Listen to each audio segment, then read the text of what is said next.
नमस्कार। मैं हूं वेद प्रकाश शास्त्री। आप सबका स्नेह और प्रेम हमें लगातार मिल रहा है और हम उम्मीद करते हैं कि इस तरीके से आपका स्नेह हमें प्राप्त होता रहे। हमने आपको करवा चौथ के बारे में जानकारी आज के एक सप्ताह पहले दी थी और अब चूंकि करवा चौथ का व्रत नजदीक आने वाला है, इसलिए इस पर विशेष चर्चा आपके बीच हम करने वाले हैं। करवा चौथ में चंद्रोदय का बहुत महत्व है, मतलब चंद्रमा के उदय का बहुत महत्व है। तो आज हम इसी विषय पर आपसे चर्चा करेंगे और आप तक जानकारी पहुंचाने का हम प्रयास कर रहे हैं कि चंद्रोदय कब होगा। चूंकि चंद्रोदय को लेकर के काफी उत्साह रहता है हमारी माताओं में। यह आस्था और विश्वास का सबसे बड़ा त्योहार है। 1 नवंबर को मनाया जाएगा। त्योहार को लेकर बहुत सारी तैयारियां हमारी माताएं बहनें करती हैं। आप जाएंगे तो इस बीच में आपको करवा चौथ के सामान की सजी हुई दुकानें आपको खूब मिलेगी और खूब गुलजार मिलेगी। खूब जम करके वहां पर खरीदारी हो रही, बहुत अच्छी बात है। इसमें 16 श्रृंगार करने की बात कही गई है हमारे शास्त्रों में, जिसमें मेहंदी भी शामिल रहती है। तो इसको लेकर के भी हमारी माताएं बहनें खूब बाहर निकल रही हैं और इसकी पूरी तैयारियां कर रही हैं। अब प्रश्न ये उठता है कि यदि मौसम खराब हो गया तो फिर चंद्र दर्शन कैसे होगा।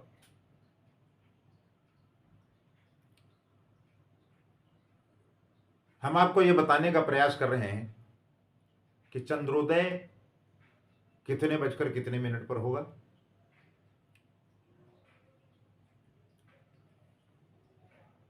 पंचांग के अनुसार 1 नवंबर को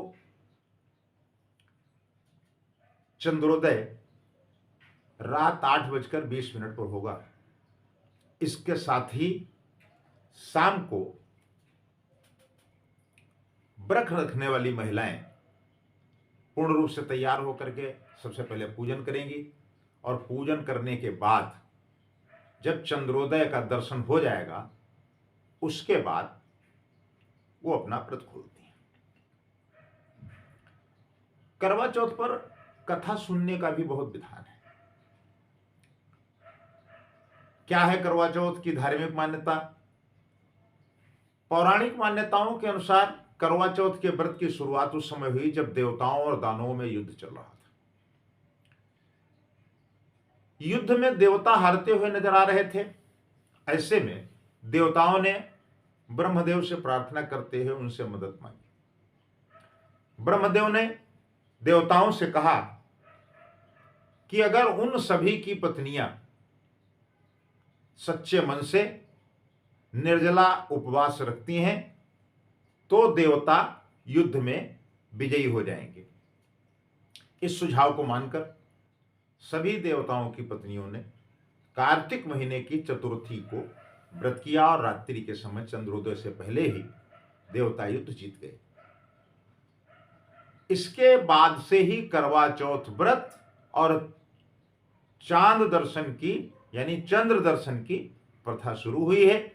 क्योंकि आपको ये मैं कई बार कह चुका हूं कि मेरे यहाँ सनातन धर्म में धार्मिक मान्यता के आधार पर और पौराणिकता के आधार पर सब कुछ तय किया गया है। बहुत क्षेत्र ऐसा है वहां इस तरीके के व्रत की परंपरा नहीं है। क्योंकि मेरा कई बार इधर पूर्वांचल और इस क्षेत्रों में जाना हुआ तो वहाँ की माताओं बहनों को हमने ये व्रत रखते हुए नहीं देखा, लेकिन अब काफ़ी कुछ लोग करने लगे हैं।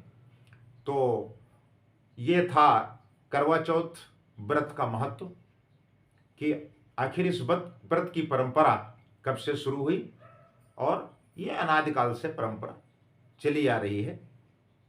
और इसी के साथ आपको करवा चौथ की बहुत बहुत बधाई।